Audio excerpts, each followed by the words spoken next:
Thank you very much. Not an easy panel to do in an hour. We have three great people here to talk to learn from.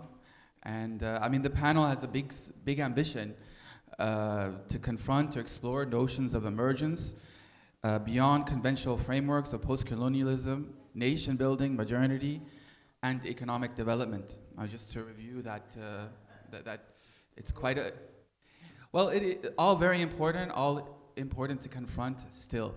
But the first thank you goes to Sheikh Ahur, to Jinan, to Ryan, to Reem, to Hind, to all the people. I don't know everyone's names, but thank you for creating this Sharjah platform and for this emergence. There was a joke today, I was saying, well, I hope this at least lasts for 10 years, and I've criticized, no, 30 years. Well, maybe let's think of systems that last for 100 years too, as a first point of emergence. Okay, I would like to begin. Our system we'll have three general questions, and then each presenter will present their work or a specific work that they've prepared to. So, yeah.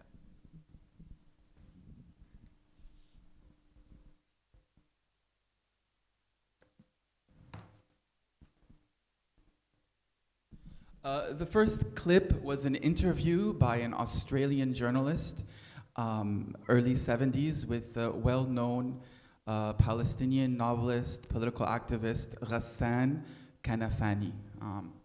It does seem that the civil war, has been quite fruitless. It's not a civil war. It's a people defending themselves against a fascist government, which you are defending because just King Hussein has an Arab passport. It's not a civil war. Well, the conflict... It's not a conflict. It's a liberation movement fighting for justice. Well, whatever it might be best called. It's not whatever, because this is where the problems start. Because this is what makes you ask you all your questions. This is exactly where the problems start. This is a people who is discriminated, is fighting for his rights. This is the story. If you will say it's a civil war, then your questions will be justified. If you will say it's a conflict, then of course it's a surprise to know what's happening. You called King Hussein a... Okay, we'll stop there. Fascinating interview. I hope maybe some of you've already seen it. But it is a question. I guess I wanted to begin for all three artists here. I didn't want to give a long introduction. They really have an amazing amount of work that they've done in many different ways. Very inspiring. But how do you define movements? How do you define yourselves as artists, filmmakers, visual artists, photographers? Sometimes those definitions are already forced on them. And it's not whatever. It is maybe a beginning of how you want to define yourself as an artist in this post-colonial or colonial reality. Ghassan Kanafani at the time, in that time, was defining himself as the struggle of the weak against the strong. And I think, well, we're not 1971, we're 2019. And how are you guys, I give you the floor first to define yourselves as artists, as thinkers. Well, I'm already starting the definition, which as an academic we tend to do, again, another type of control that academics, journalists, film festivals try to do, and I really would like to hear from the artists themselves first. So Sammy, do you want to, how do you define yourself, really, on some level? How do you want to be defined too? Yeah, thank you, Nezar, for the question, and thank you to the Sharjah Foundation to have me here. Concerning defining myself, I think it's really important to take in account also I would say, the construction of the society where I'm coming from, which is Congo, actually.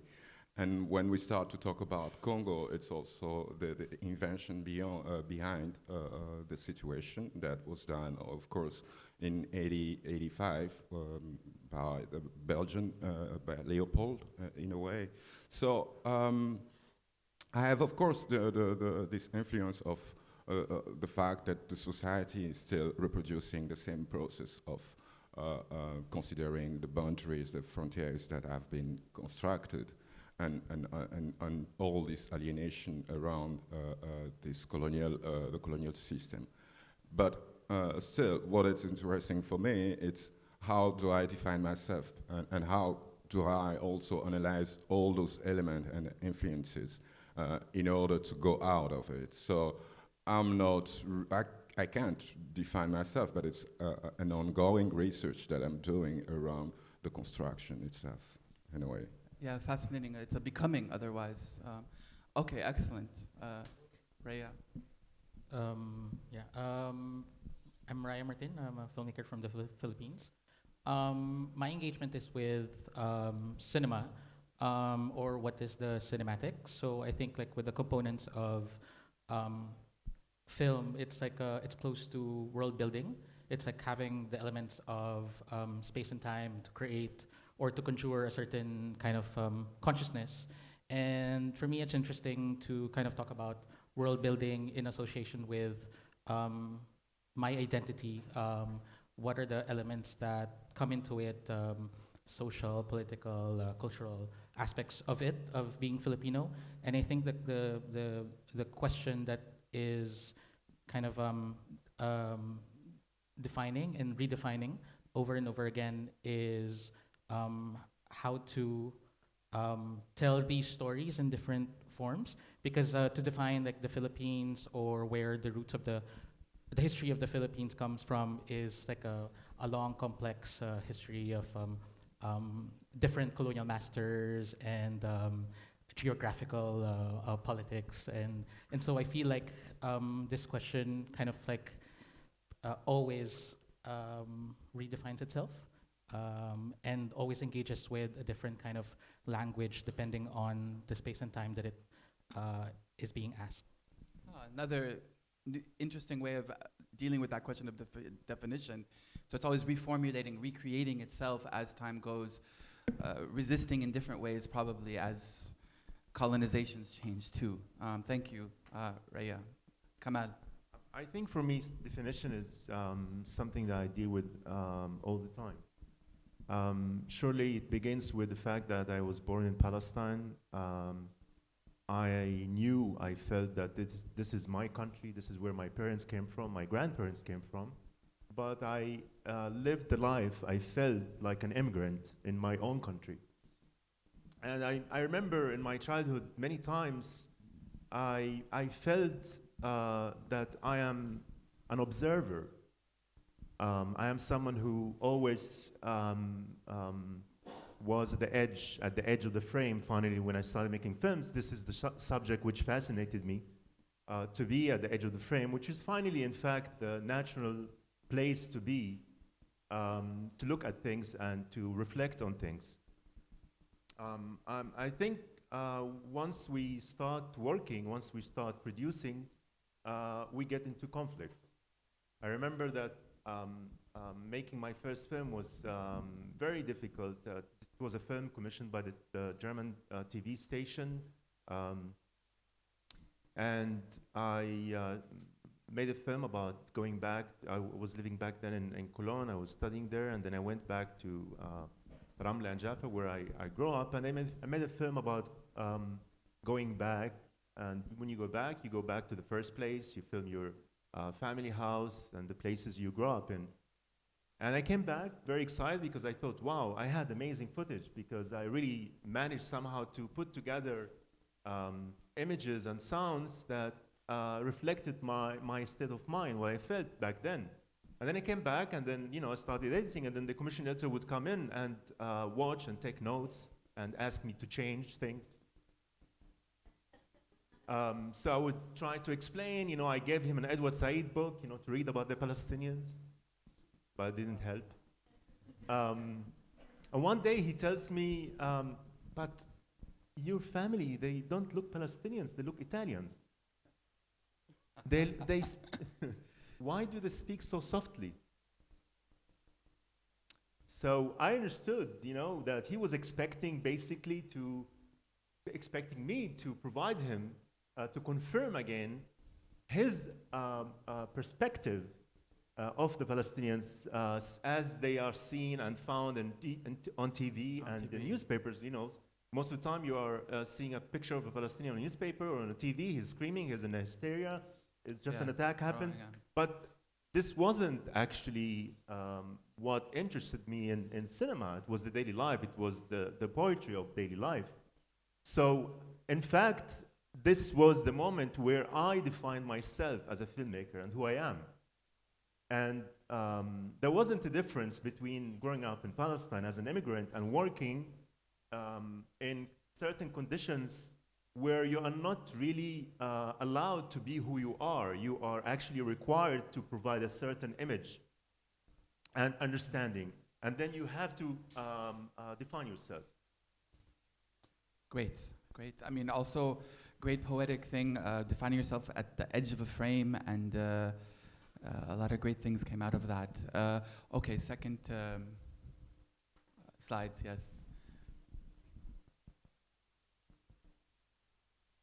You mentioned Edward Said, and there's a quote that's in maybe over 6 of his works. No, it's the, yeah, sorry. I'm sort of going back to history in my first 3 opening questions here. This is a 12th century monk. What in the world does that have to do with post-colonialism? But the quote is really all over discussions of the colonial, post-colonial, and of course, Edward Said, one of the great thinkers of these issues. And it's the man who finds his homeland sweet is still a tender beginner. He to whom every soil is as his native one is already strong.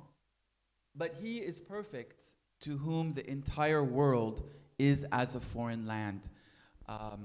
It's always mesmerized me, this quote, on some level, but it does connect to our affiliations, how we rebel, issues of nationalism when we go inside and outside of identity.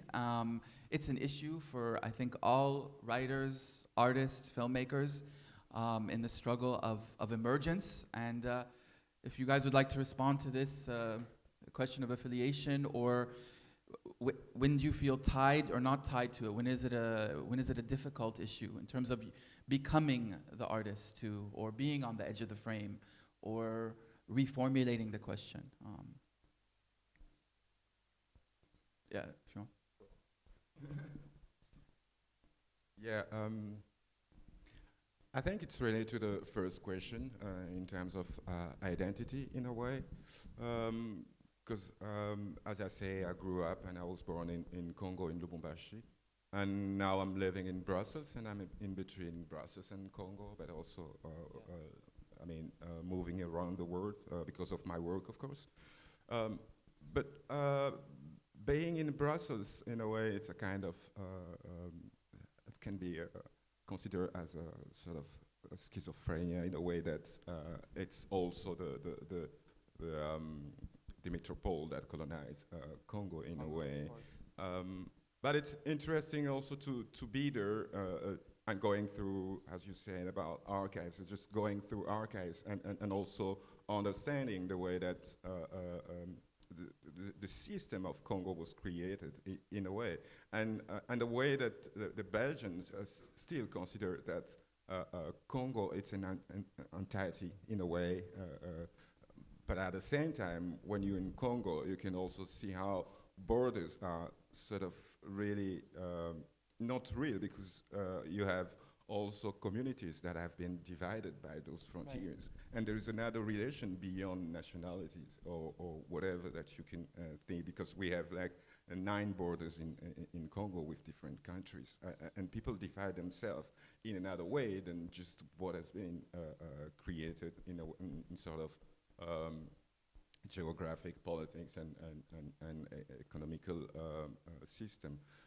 And I think it's really interesting in a way that being in both places tend to extend my way of thinking, to reconsider myself, and also questioning the way that also people tend to look at me and define me by considering the historical background from the place that I'm coming from. But at the same time, I'm in an ongoing way of living, of thinking, and also questioning finally the legacy and how the community could, or communities could also to redefine themselves by not really going back to a nostalgia of the pre-colonial time, but how to deal also with this international power relationship. It can, I mean, in terms of Lubumbashi, which is the second country, I mean, the second town, I will maybe present my work later. It's also one of the rich region where you can find mineral resources like copper, cobalt, uranium, that like the uranium that was used for the first bomb, atomic bomb, came from Katanga, so from the place where. Wow. And it's really interesting to see also how mineral resources finally connect with different parts of the world, and how, you know, those mineral and our phones and all those elements connect the world, of course. But even if you go through the Cold War, you can also see how Congo plays a role. So I think it's not just definitions of borders or nationality that has been created around Congo that can make myself consider as someone living only and belonging only to Congo. It's also the relationship with the world that is and really economics and material itself, relationship to material. Yeah, and I'm interested in that, of course. Of course, yeah.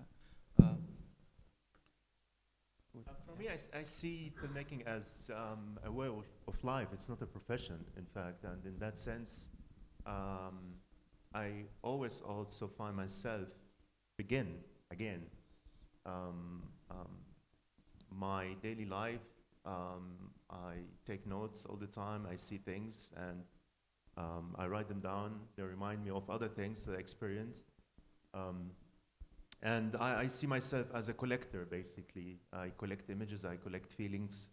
And I think the most important part of my life, my practice, is really to be always emotionally involved in the subject.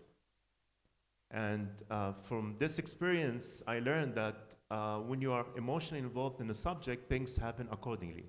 So if you are, for example, in love with someone, you walk down the street and you will see her or his name somewhere, or you see people hugging or being tender with each other. So it's really the state of mind that we are in that is defining us, going back to your question, who we are and what we do every day. And finally, it's always a paradox because we think we know, but we don't really know. We have to begin again to excavate, to reflect, and try to make sense of things. I mean, you can collect any images today. You have the iPhone. You can always take pictures. And the big challenge is, what do you do with these images? What kind of order you put them in? What do you want to express? What do you want to say? I mean, I don't think. I mean, the discussion yesterday was about there's so many options we have today. I think that's true in a sense. That we have all the technology we have today to express ourselves easily.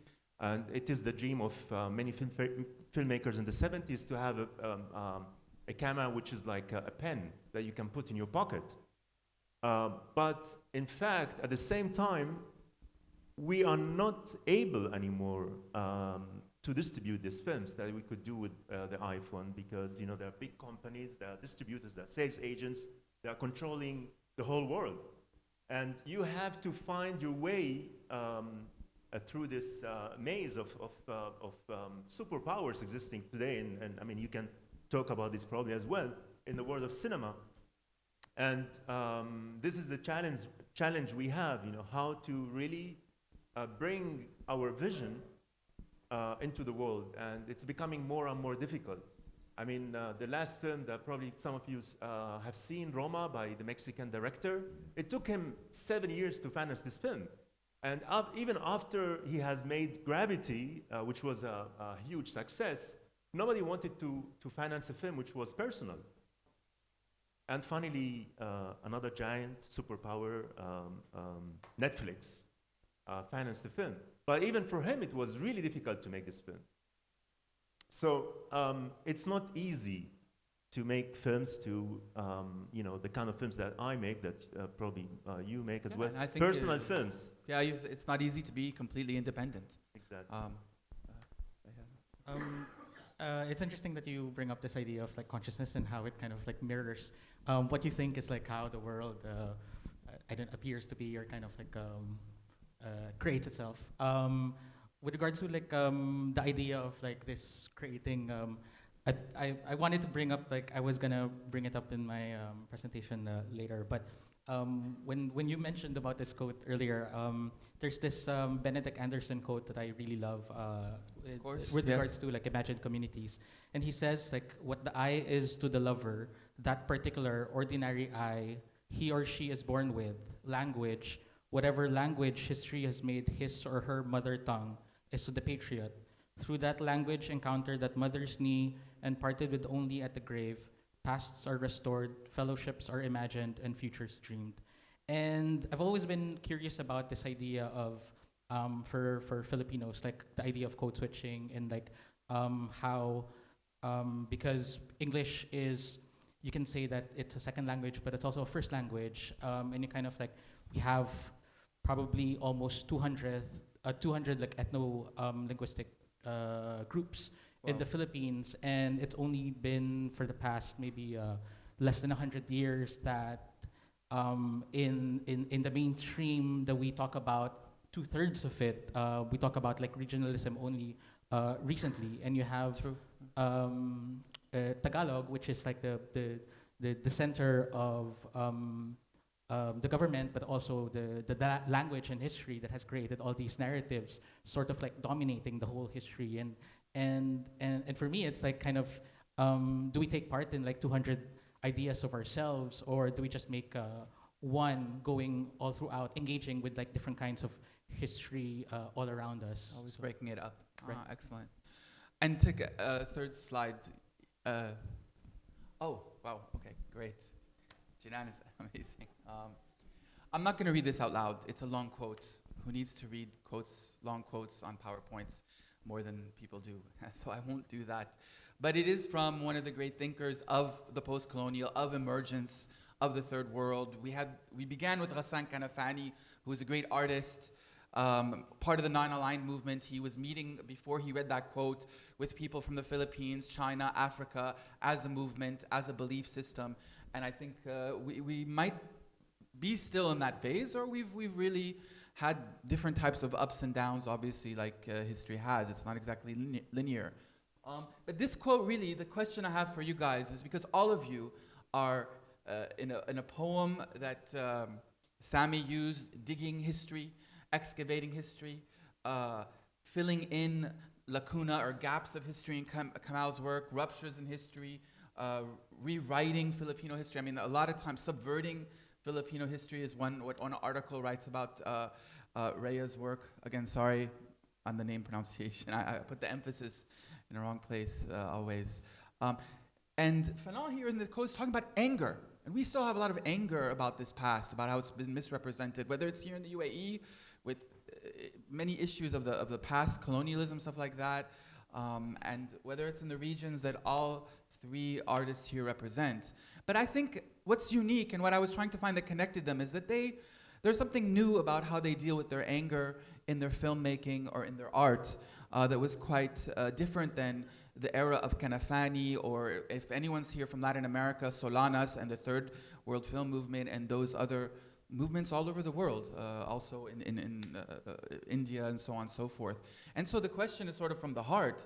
How are you expressing your anger? What are some of your techniques so that it becomes art, I guess? So you're not that angry Palestinian stereotype. We can start with Kamal this time. Yeah. I can give you an example of my last film, which we're gonna show some Show it later, yeah. clips. So this film was made, it's called Recollection, and it was made of dozens of Israeli and American fiction films shot in my hometown, Jaffa. And they were made in the 60s, 70s, and 80s. And I grew up seeing these films from time to time on TV. And these were films in which they were all shot in Jaffa, in which Palestinians didn't exist. You wouldn't see them at all in the films. They are not even extras. So I remember many years later, I was screening my film, Port of Memory, in London at the London Palestine Film Festival, and I go back to my room. I was just checking in, and I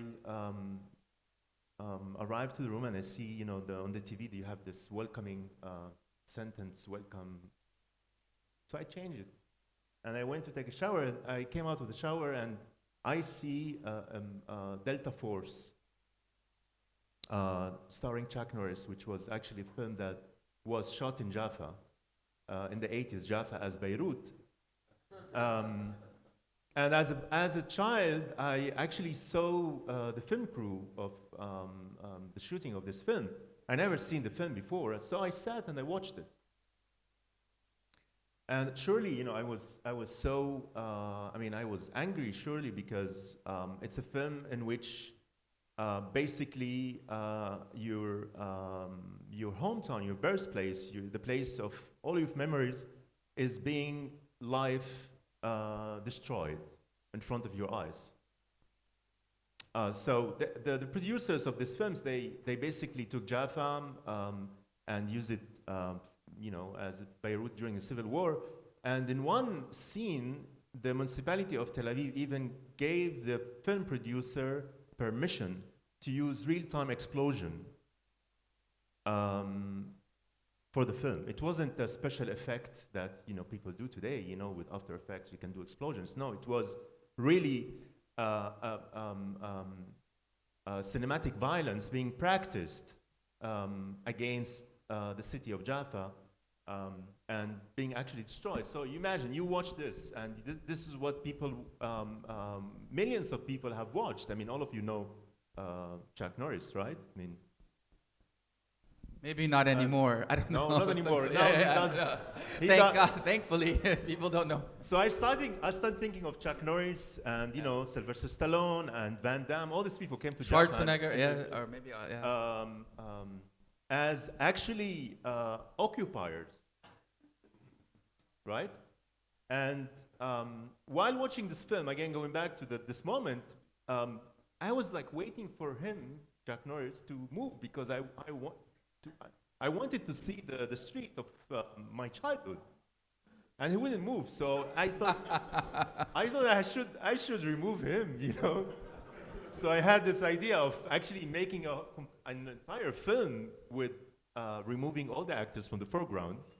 So I spent a lot of time erasing these actors from the foreground because they stood in my way, and I made a new film with the backgrounds of these movies, basically about someone who has the ability to go back to all these places which don't exist anymore, and he's taking pictures and filming them.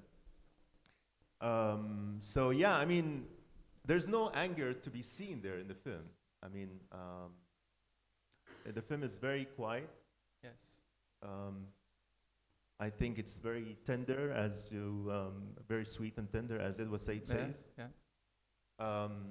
And finally, in the process of making this film, I realized that I'm not angry, because I really managed with my own cinematic practice, the language that I invented, to reclaim this place. And in fact, I had the power of removing not only these actors, even in one scene, I erased Ben Gurion, he was walking in the port of Jaffa. And at this moment, I thought, wow, I can do that. You know, I'm changing the perspective completely. And if you watch this film, you won't think of Ben Gurion anymore. He doesn't exist. So finally, I think that in our practice as filmmakers, we have the ability really to change things. And in Port of Memory, I had a scene where I made my uncle walk in the port of Jaffa. I removed the Israeli actor, and I made him walk instead. I shot him in a green screen. I inserted him in the image. And when I shot this, I shot it in Munich in a studio. And we could do actually the editing right after, because we had to match the movement with the shadows and all of that. And I asked my uncle to come and see himself walking in the port. And it was really an amazing moment, because this is a place where he cannot go he cannot return to in reality, but he could now be in the image forever. And nobody can actually, I mean, someone would maybe have the idea and remove him, but in that case, I felt really so happy that I have this ability to do it, to make the people inhabit the space again and stay there forever. Thank you, Kamal, thanks. And I think all three of your work defeat Stallone and Chuck Norris and Arnold and all those big guys. Who's the new one? Dwayne, I don't know, whoever, yeah. Okay, I'm gonna have to cut you guys a little bit short on the anger, so we can do the psychoanalysis after the thing. But if you want to talk in a minute or two about anger and how you filtered it, either one of you. Just quickly, which I think I'm going to talk about in the power presentation. But okay, cool. I remember when I was growing up, it's not like a privilege that we have now, where you can like cinephiles or like filmmakers who study the craft can anytime like access movies online or get DVDs or download them. I remember like 20 years ago, if I needed if I read something in a film book referring to a film, obviously like you have to watch it, but we didn't have any copies before. And I remember like I always had to order from Amazon, which takes a couple of months to get to the Philippines. So whenever we talk about, let's say, like basic film stuff like Lumiere or Méliès, we only referred to it in the text. So then I ended up like reading all these films as text and kind of like imagining what these films would look like. Like eventually, like I would see them, but then of course, like it's the memory of the film that retains over what I actually had already seen. But going back to like Filipino films, we didn't have any of these because of the war. Like right. after the war, we only had like around 7 films, and these were already like sound films. But what about all these like rich silent films that I had kept reading about? So for me, like with regard to the anger, it was more of like I want to watch something. Then I had to kind of like visualize and kind of materialize it. So I guess like as in my early work deals with this kind of like materializing what had been lost and kind of like recreating all these like archives. So then I ended up like shooting silent film or a studio film and kind of like making monochromatic, like yeah. Right, but also like realizing that all these like history of filmmaking also coincides with the history of the Philippines. So then I talk about the story of the Philippine history with regards to like the material that it exists. Yeah, that's true. The American invasion is 1890s, right? So that's true. Actually, I remember something regarding the Philippines because I watched a lot of films to find these films that I eventually used. Cool. And Delta Force 2 was shot Right, in the yeah. Philippines. I was actually gonna tell. I was hiking a couple of months ago, So, I mean and I met this guy who was telling the story about Chuck Norris jumping into the cliff, and I was like, oh, I haven't seen it, but everyone in the mountains would talk about Delta Force, but they had not seen the movie. So they're like, oh, when is it gonna come, and when is it gonna show in the theaters? And I was like, wow, well, you had the best experience because you saw it in front of your eyes. You don't have to watch it. But really not, in the film, it's not the Philippines. It's, I think, we don't know exactly. They speak Spanish, but it was shot in the Philippines. I mean, you can remove him. Yeah. Well, next year, let's invite Chuck Norris. Sammy, I'll give you 1 minute. 1 minute. To get all your I don't anger know out. how I can give it in 1 minute. Yeah, I don't know. But as I was saying before, it's, I mean, the way that Leopold convinced the European countries to gain Congo was to make it as a free state of exchanges. Right. You know, so it's a zone of trade, and when you go back, you have also the slavery trade that took centuries in that area. But even when you start to look at the period of independence and even the post-independence, Right. you know, we had like Lumumba what kind of legacy we could say that Congo has from Lumumba, except from the discourse that he did while having the independence, because a few days after he was arrested and the struggle started in the country, and few months after he was killed. And then we had also Mobutu, who was in a way also trying to invent a new system of feeling authentic, which was back to authenticity, what he was saying. And even now, we're still also having this dictatorial regime in a way. So I would say that it's really, for me, interesting to really look at this multi-layers stories and not just dealing with today's life, but approaching and also making portrait of this madness that it's going on and looking at it in a way. So it's not a hunger, but it's really looking at different layers that are creating also the actual anger, moments the moments in a of way. time. Thank you, Sammy. We want to switch right now to focus on the presentations that the artists have created or looking at their films. I think, Raya, I think we're going to start with you. I think that's, yeah.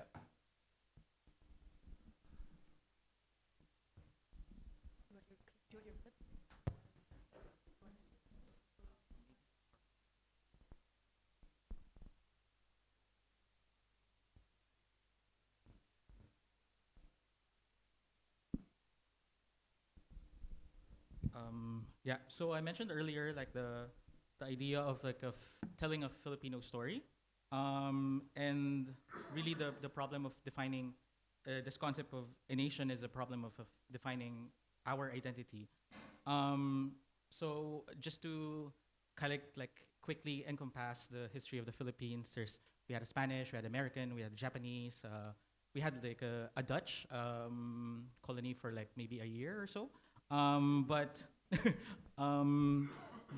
and then so all of these combinations of colonial history also sort of encompass this 180 ethno-linguistic tribes, but also scattered around like 7,000 islands, but also dealing with different kinds of infrastructures that kind of like built over each other.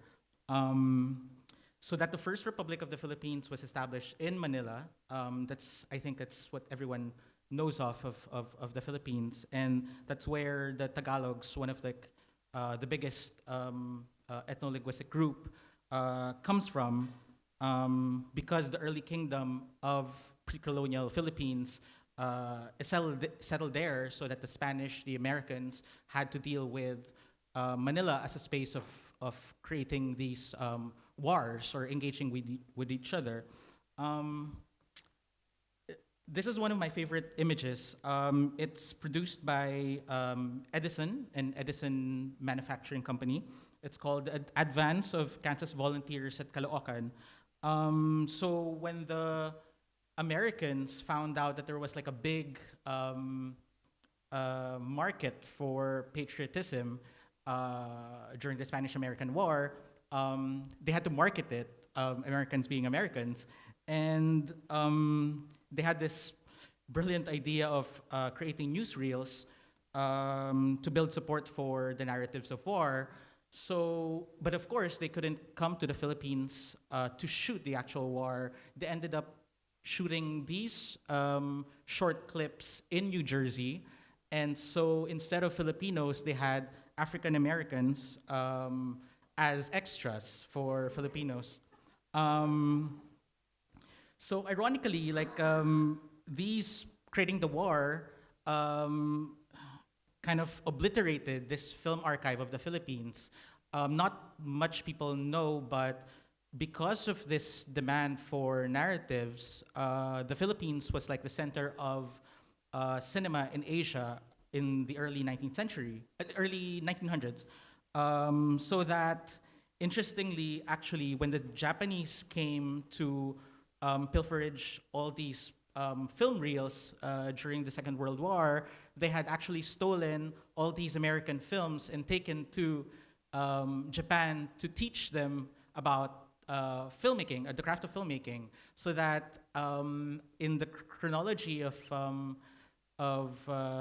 filmmaking, it's interesting that, for example, filmmakers like Kurosawa, who was praised outside of their country in festivals for having a modern language, actually came from a time after they were taught these films that were stolen in the Philippines.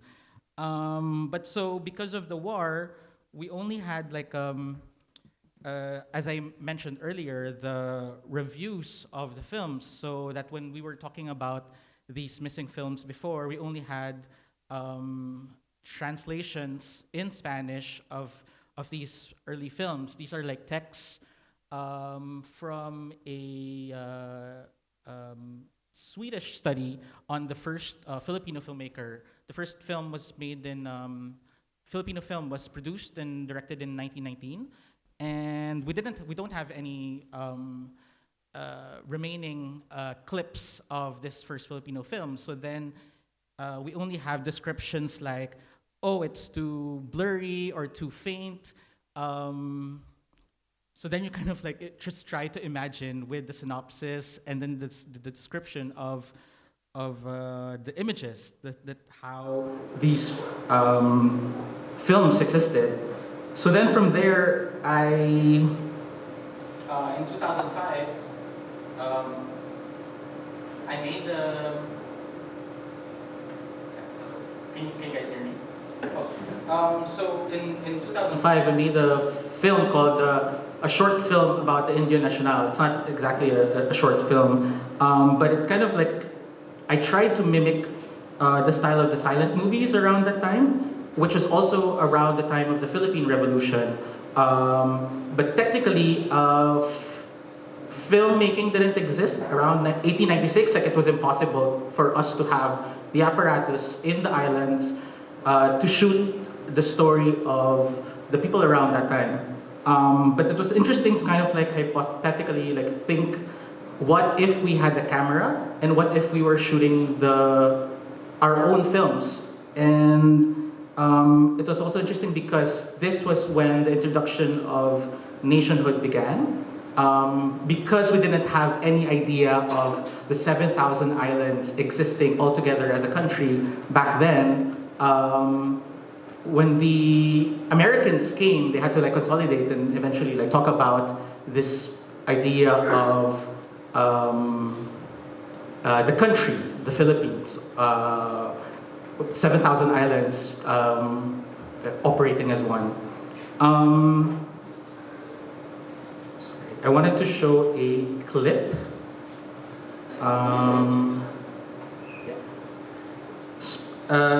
4 years later, the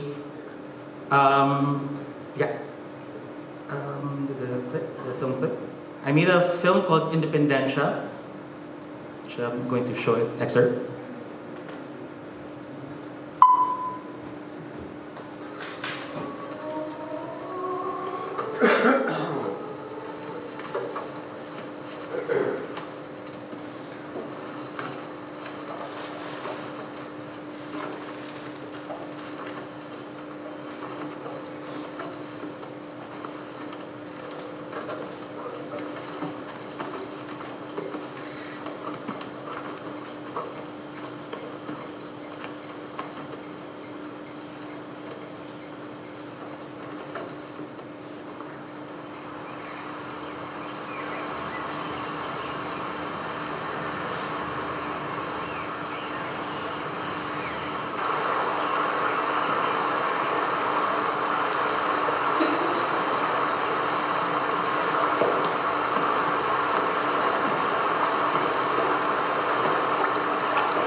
Bakit po kayo uminto?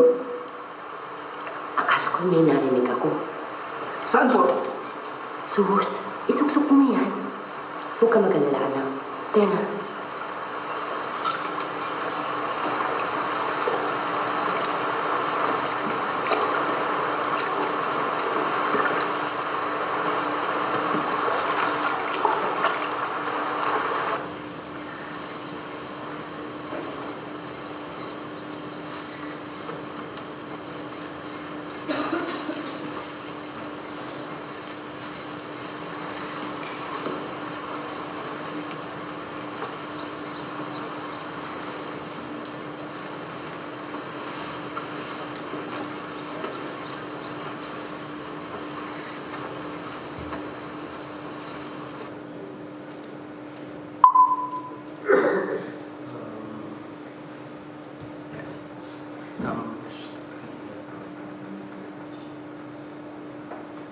So I wanted to continue this idea of like what is filmmaking, and so then with Independencia, I shot a studio film. So everything that that film was all shot in like 20 days inside the studio, and kind of like recreating this idea of studio system and playing around with elements of like, for example, like blackface, where this idea of like representing Filipinos in early Filipino cinema.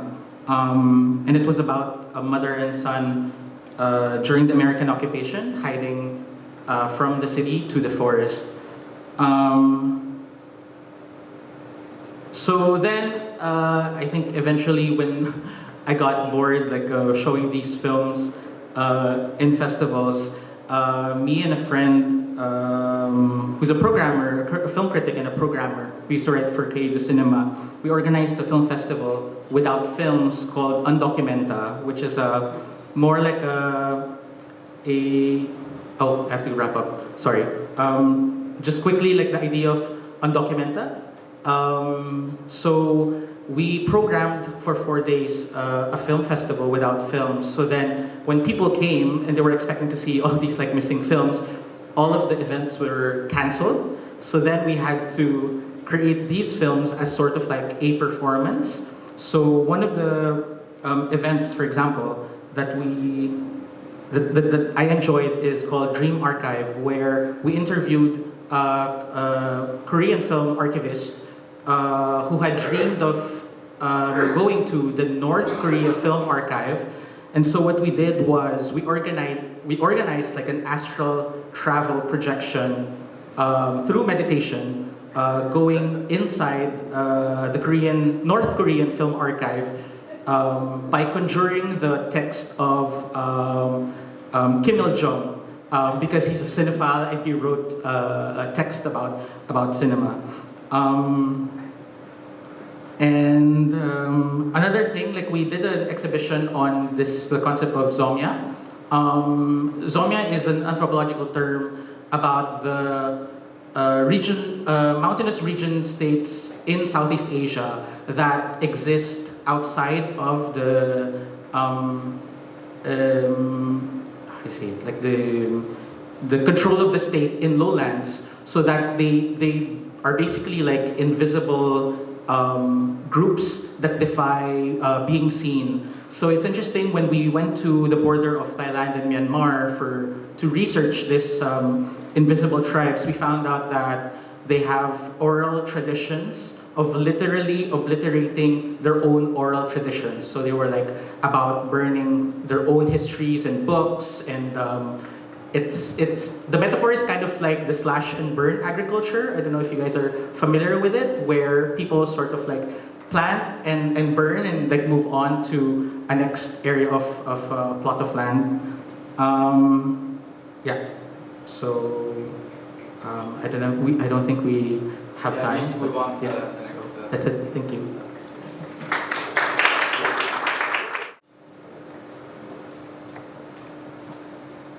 I have a few minutes, so I'm going to go fast.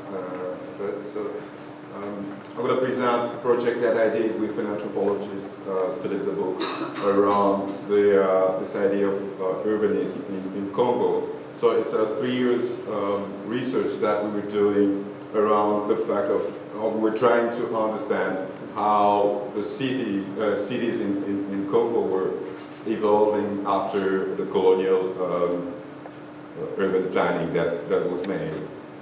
Philip did a first book called Kinshasa Tales of the Invisible Cities that was presented at the Venice Biennale. It's one of the most known books on Kinshasa, but it was really a book telling stories of how people did, not really physically with the city, but how the mind tried to create new architecture and relationship into the city.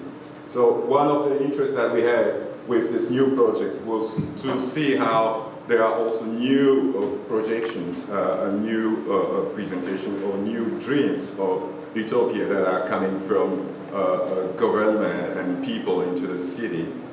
Because I mean, like Kinshasa, which is a capital, after the end of after the end of the colonial period, it was planned for 400,000 people, and now it's really more than 15 million people living, but without any other urban planning that has been made. So it's a kind of extension of the old urban planning made by the colonial system, and you had extensions coming just abroad and around. And this is a model that I discovered in one of the office of the city, and it's a model of an extension that was planned during the Mobutu's period in order to create a new area where people could live.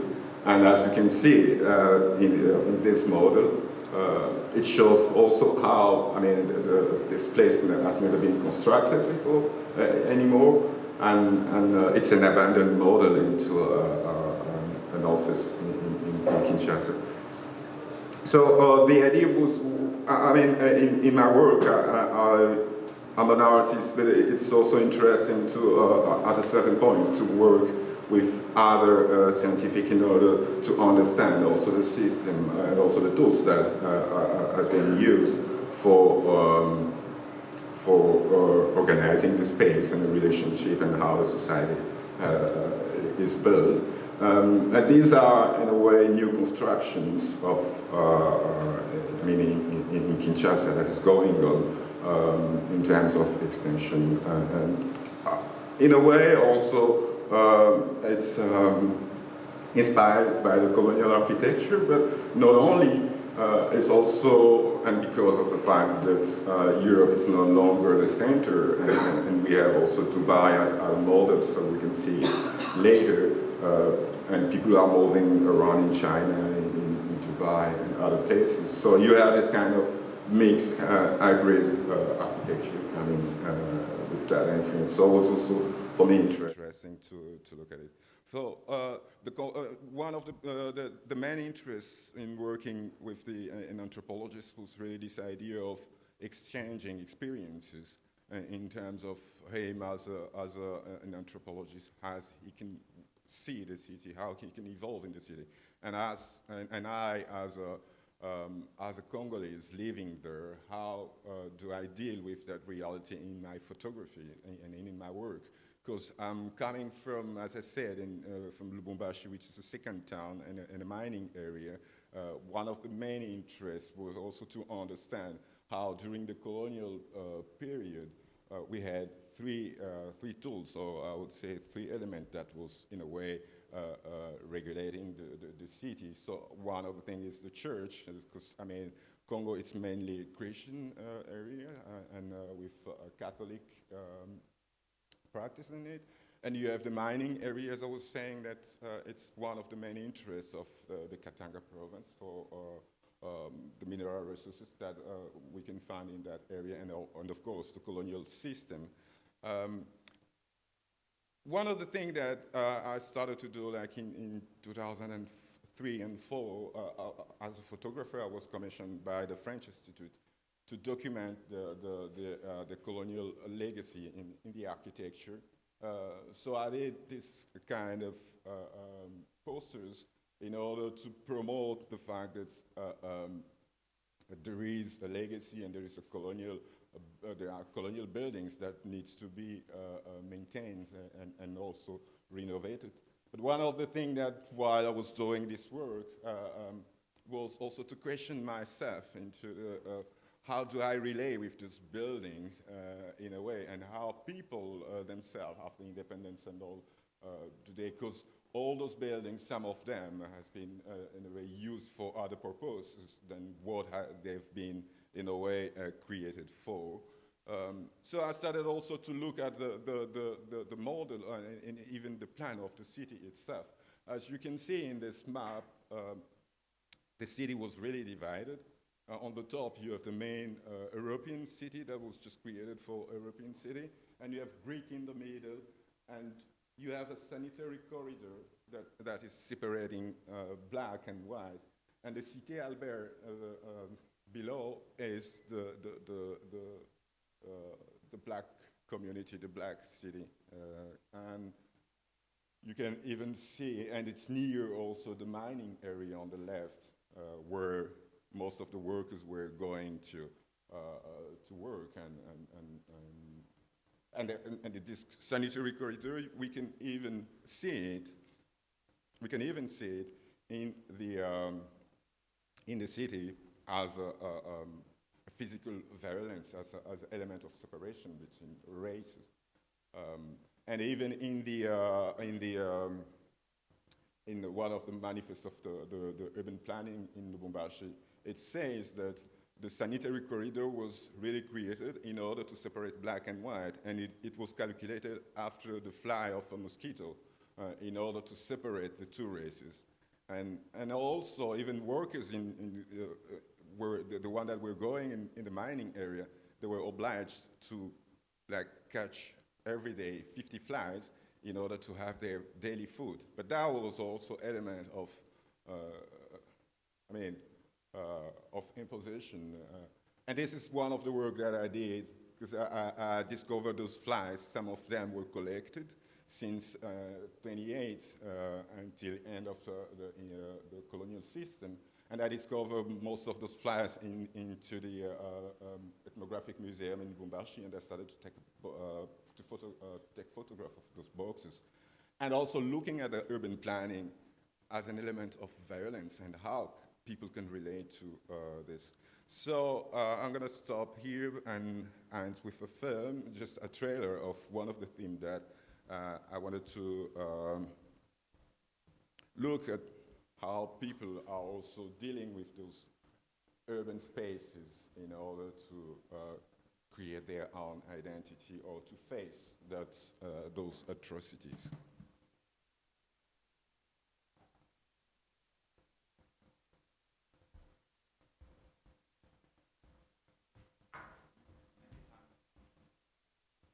Voilà, je vais vous faire visiter, la maison et tout l'immeuble. Alors, vous me suivez, venez avec moi, je vous en prie.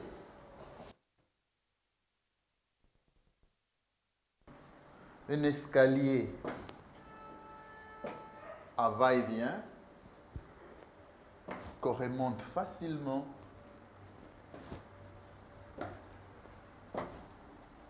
Et comme je vous dis, il n'y a pas d'ascenseur, mais je prévis à chaque palier des sièges naturels du béton, où si on est essoufflé, on peut se permettre un petit repos avant de continuer sa petite marche. Voilà, je suis bien assis. Alors, on continue, on monte.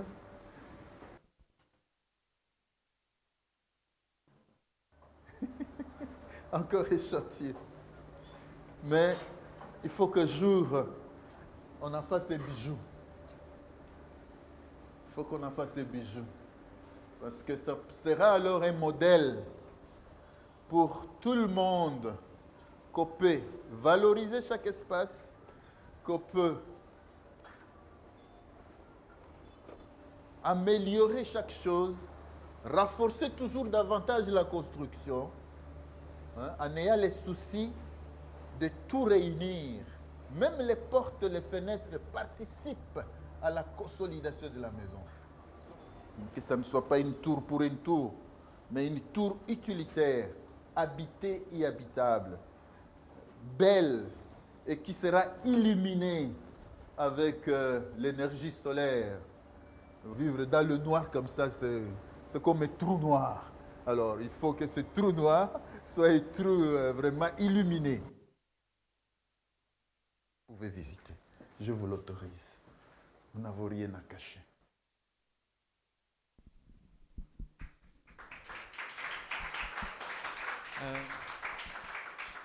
So, I mean, in this shot, you don't see anyone, but there was an actor there. And my idea of making film was really going back to the origins of cinema, which was so much about capturing details, moments. And here, I mean, the film begins with the main character arriving to the city from the sea. We never see him, we just hear him walking. and he's taking the steps up to the Ajami neighborhood where I grew up. And one of the actually things that I wanted so much to create and edit in my own film was to make sense within the space, because these films which were shot in Jaffa, they would just randomly move from one place to another, which for me was very, very disturbing. So they would cut, like you would see the actor walking in these stairs and then would cut to the left to another neighborhood. And one of my intentions was in this film is really to make sense, to go back to the space as it is. So can we go back to the next? So I mentioned that my first intention was really to, this one.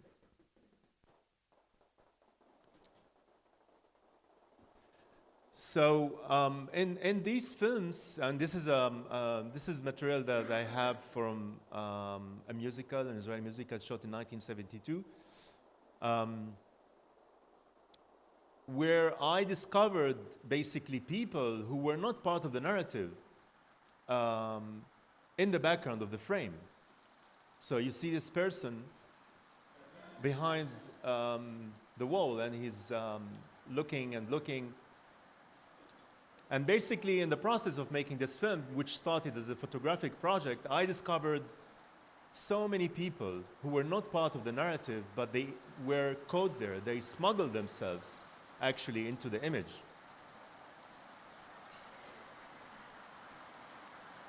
So it became a film about all the ghosts that always existed in this material, but nobody had ever collected them and made a film with them. And this was my role here, is to make a film with these ghosts, which are no longer ghosts anymore. So this is another boy who was just standing there at the edge of the frame. So what is really bizarre about these films that you see the city destroyed. I mean, most of the time you have the actors move through ruins, but you never have any explanation why the city is looking the way it looks. Now, one of the big questions that I asked myself back then when I started this project was why the Israeli filmmakers insisted on making their films in the 60s and 70s and 80s in Jaffa and not in Tel Aviv. Because Tel Aviv existed. Why would they use Jaffa? And the reason that I could think about is that to make films, to create narrative, you need history. And there's a huge difference between having a scene where the background is a new building, or a scene where the background is a place which already has been existing for a long time, for thousands of years. That meant for the Israeli filmmakers that they had history there. They created, you know, these films, these perfect films, they created actually the whole idea of nationhood.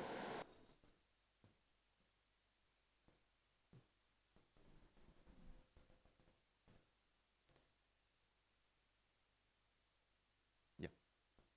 So one of the pleasures I had in making this film was basically at some point to collect all these ghosts, all these people that were not part of the films, they were just at the edge of frame, and make them march together and walk in the city and basically declare themselves as no longer ghosts. We have no sound?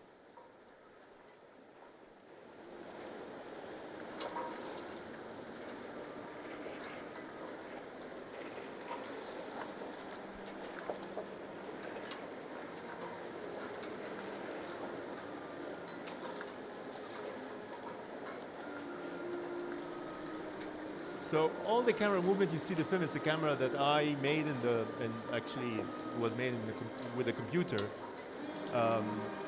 which gave me again gave the viewer the feeling that it was shot by one person. So I was able to make a film that wasn't able to make before, because this was material from the 60s, 70s, and 80s.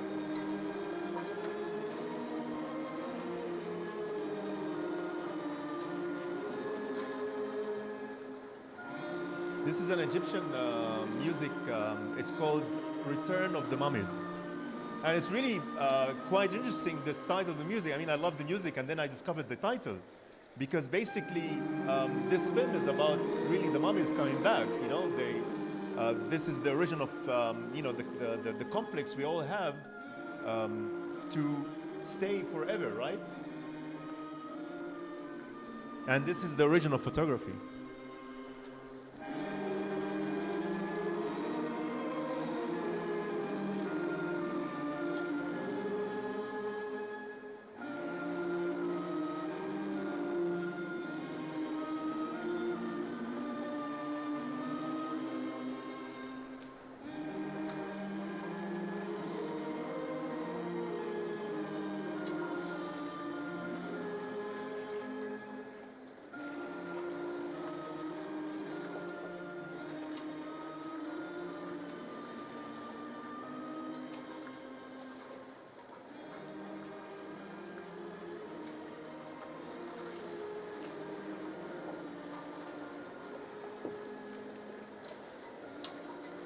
So the film was entirely made with already existing material, as I said, you know, removing the actors, creating a new camera work in the background. The only thing that I actually recorded was the sound, and I went back to Jaffa with the idea that I will record only at night and go back to these places which no longer exist, because I believe that at night places that free themselves from the present. So I created a kind of an eerie sound. I mean, if you walk in the city at night and you go to certain places, you know, you record and you hear suddenly there's water coming from somewhere. You don't know where this water comes from.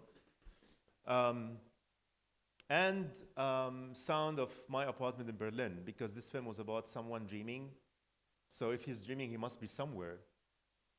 And these two elements I kind of put together, creating a feeling of someone who's able to go back to all these places which don't exist anymore and actually practice photography and practice filmmaking. So one day among these 2 weeks that I recorded at night, I decided to do recordings during the day. And I spoke to people, I showed them images from, I created kind of postcards from the films of people, because some of them I could actually recognize, and some I didn't know. So I went to a local cafe in Jaffa and I sat with people there, and they told me stories about the characters that they see. And the first thing they would always tell me, where did you find this? Where did you find this? And actually, one of the people that I found really a lot of people that I knew from my childhood, but I also found as well my uncle walking in one of these films. So can we play the last clip? Thank you. So on my last day of the sound recording, I walked in the city, went to the port. I had this morning walk alone. And I had this idea of the end credits of the film.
basically, after having done this, actually I realized I should now make this film. Then you see the end credits. Thank you. Okay. Thank you so much, Kamal, Raya, right, and Sammy. You defy our definitions and our incomplete dictionaries. You defy what we think about affiliation, and also you defy history with so many new lenses and ways of looking at it. So thank you for your work. I hope they're curated a lot more all over. It's not just one film or two or photographs. It's lots of projects that they've done over the last years. And so I really encourage all of us to watch their films and to learn from them. There's so much to learn from their experience. Thank you everyone for listening. I think we have to cut it from questions, but there'll be time for personal questions afterwards. Thanks.